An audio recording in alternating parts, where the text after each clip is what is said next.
Hay un grito que ha roto el silencio de la promesa, un grito de furia e incredulidad que ha revelado la verdad que todos sospechaban.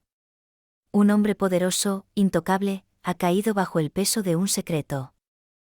Pero lo más sorprendente no ha sido su caída, sino la mano que lo empujó al abismo, la de un joven que lo sacrificó todo por la justicia. ¿Estáis listos para revivir el momento que lo cambió todo? Y para descubrir que el verdadero héroe de esta historia no tiene un futuro, sino un pasado hecho de dolor y venganza? Decidnos en los comentarios, ¿quién creéis que ha pagado el precio más alto en esta dramática historia? La noche en la promesa parecía transcurrir como tantas otras.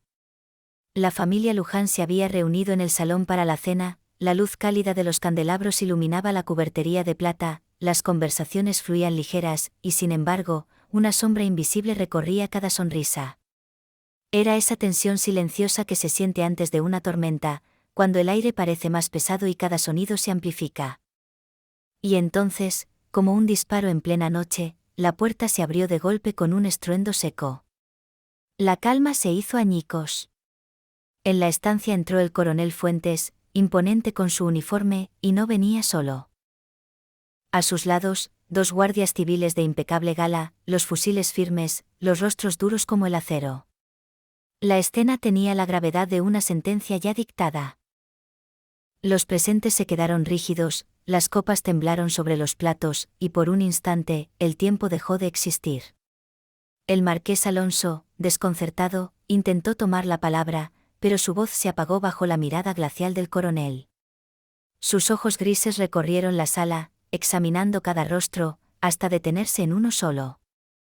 Capitán Lorenzo de la Mata, la voz de Fuentes resonó como un trueno, queda usted arrestado por orden de la autoridad militar, acusado de homicidio. Un murmullo sofocado recorrió la estancia. Lorenzo permaneció inmóvil, pero su rostro perdió todo rastro de color, transformándose en una máscara lívida. En sus ojos apareció un destello de incredulidad, seguido de pura rabia. Buscó una salida, pero las paredes parecían cerrarse sobre él. Y entonces lo vio. Curro. Estaba de pie, impasible, pero en sus ojos brillaba algo difícil de descifrar, no solo satisfacción, no solo dolor, sino una mezcla de ambas cosas, un fuego helado que ardía desde hacía demasiado tiempo. En ese instante, Lorenzo comprendió. Tú, gritó con la voz rota por la ira. Maldito bastardo. Has sido tú quien me ha hecho esto. Trató de abalanzarse sobre él, pero los guardias lo sujetaron con brutalidad, torciéndole los brazos a la espalda. El resto de la familia quedó paralizado. Martina se tapó la boca con las manos, la marquesa palideció hasta casi desvanecerse, Alonso balbuceaba preguntas que nadie respondía. Lorenzo fue arrastrado fuera, y sus insultos se fueron apagando, tragados por un silencio aún más inquietante que el inicial. Para entender cómo se llegó a ese momento, hay que retroceder unas horas. En una oficina austera, el coronel Fuentes observaba fijamente al joven Curro. Lo miraba como quien ha visto demasiado, pero sigue buscando la verdad. Tú tienes algo que te atormenta, muchacho, dijo finalmente. Curro tomó aire, como quien está a punto de pronunciar palabras de las que no hay vuelta atrás. Sé por qué está aquí, pero quizá le falta la última pieza del rompecabezas. Y empezó a hablar. Contó la historia de Dolores, su madre, y de la convicción inquebrantable de que Lorenzo era su asesino. Pero luego, con un hilo de voz, reveló un secreto aún más doloroso, el asesinato de Hannah Espósito. Él mató a Hannah, dijo, mirando al vacío. Lo vi amenazarla. Sabía lo que quería conseguir, y no iba a dudar. Tenía el motivo, la oportunidad, y sobre todo, la crueldad. Su relato fue un mosaico de recuerdos afilados, frases oídas tras puertas entreabiertas, miradas cargadas de odio, pasos nocturnos en pasillos vacíos. No había pruebas físicas, pero la fuerza de sus palabras pesaba como una losa. Fuentes lo escuchó sin interrumpirlo. Su rostro permanecía imperturbable, pero sus ojos revelaban que estaba recibiendo la confirmación de sospechas ya formadas. Has hecho lo correcto, dijo finalmente. Aunque ahora te parezca imposible. Esas palabras fueron el prólogo de la escena que sacudiría los cimientos de la promesa. La vida de Curro, interpretada magistralmente por Savi Locke, ha sido una escalada entre heridas y traiciones. Descubrir que no era un Luján de sangre, sino hijo de una sirvienta, lo arrojó a un abismo. De heredero respetado pasó a ser degradado a simple lacayo, obligado a vivir entre las mismas paredes que antes creía su hogar, pero que ahora eran una prisión dorada. En esa soledad encontró a su aliada, Hannah. No solo fue su confidente, sino un faro en medio de la tormenta. Con ella compartió el sueño de descubrir la verdad sobre la muerte de Dolores.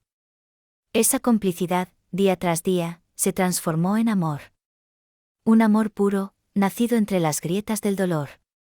Pero el destino guardaba un golpe letal. La noticia de la muerte de Hannah fue como un rayo que parte en dos un viejo roble. Curro no solo perdió a la mujer que amaba, sino también la única razón para no odiar al mundo entero. Entonces, el joven frágil cedió el lugar al hombre que todos aprenderían a temer. La ingenuidad dio paso a una determinación calculadora, a la paciencia de quien sabe esperar el momento perfecto para golpear. Curro incluso se alió con el coronel Fuentes, con tal de acercarse a la verdad y a su venganza. Y, sin embargo, cuando todo parecía reducido al hielo, llegó Ángela. Ella era su opuesto, luz contra sombra, esperanza contra cinismo. Su relación, secreta y prohibida, fue el único espacio donde Curro pudo sentirse de nuevo humano. Pero ese mismo amor puso a prueba su misión. ¿Podía un hombre vivir para la venganza y para el amor al mismo tiempo? La decisión de denunciar a Lorenzo fue el punto de ruptura. Era el final de cualquier posibilidad de dar marcha atrás. Por Hannah, sacrificó su paz. Por Ángela, estaba arriesgando perder el único futuro que podía imaginar.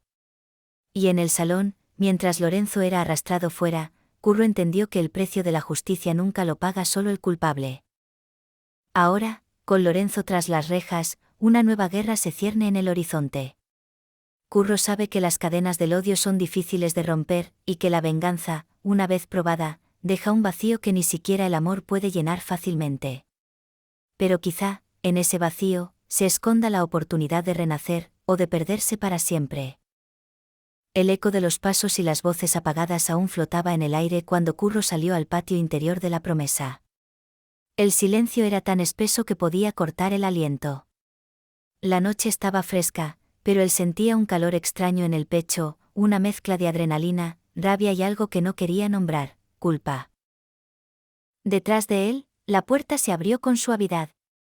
Ángela apareció en el umbral. Sus ojos, siempre tan brillantes, ahora eran un mar agitado. Se acercó despacio, como si cada paso fuera una batalla. ¿Ha sido verdad?, preguntó con la voz temblorosa. ¿Eras tú? ¿Fuiste tú quien lo denunció? Curro tragó saliva, incapaz de apartar la mirada. Quería mentir, decir que no, que todo había sido obra del coronel, pero la verdad pesaba demasiado para esconderla. Sí, susurró finalmente. Fui yo. Ángela cerró los ojos un instante, como si esas dos palabras hubieran sido un golpe. Cuando los abrió, había lágrimas acumulándose en sus pestañas. ¿Y pensaste en lo que eso significaría para nosotros? Su voz se quebró. Sabes que Lorenzo, es parte de esta familia. Sabes lo que van a decir, lo que van a pensar de ti, de mí. Curro dio un paso hacia ella, pero Ángela retrocedió, como si acercarse fuera peligroso. No lo hice para ellos, dijo con firmeza. Lo hice por Hannah, y por mi madre. Por todo lo que él les hizo. No podía quedarme callado. ¿Y qué hay de mí?, susurró ella, con un hilo de voz que dolía más que un grito. ¿También me vas a perder como perdiste a todas las personas que amaste? Esa frase fue como un cuchillo. Curro sintió que algo dentro de él se desgarraba. No quiero perderte, Ángela, su voz se volvió grave, casi una súplica. Pero si tengo que elegir entre la justicia y callar para proteger lo que tenemos, no puedo. Ángela lo miró largo rato, como si intentara encontrar en sus ojos al hombre que conoció, no al vengador que había forjado el dolor. Finalmente, dio un paso atrás. Entonces ya lo has elegido, dijo, y se giró lentamente, caminando hacia la oscuridad del pasillo. Curro la vio alejarse, sintiendo que cada paso de ella era una campanada de despedida. Y, por primera vez desde que había decidido enfrentarse a Lorenzo, sintió miedo. Miedo de haber ganado la batalla, pero perdido la única guerra que realmente importaba.